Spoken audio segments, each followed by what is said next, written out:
Stand up ito dun. Stand up ito dun.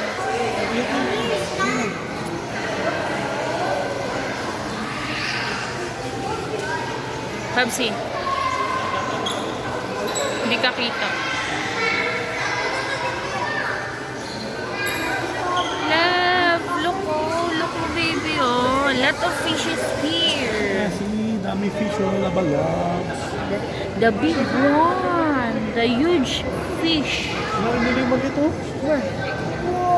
Kinain niya eh oh. Kinain niya yung maliit na isda eh no. Lumumuya pa nga eh. Ayun, dinura niya. Ha? Dinura niya. Kakain ng pala yung isda no?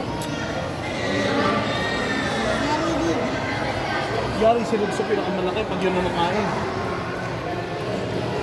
Wow. Kaya siguro sila hindi naglagay ng ano dito, ng yung... Janitor fish. Hindi, yung pating talaga. Ang malaki. Kasi ubos lahat yung mga yun. Gaano kaya to kalalim? Asa na yung naglilinis? Kanina nandyan eh, umalis na siguro. Ayun o, walang sila dyan pag yan na nangain. Mabagal lang talaga eh.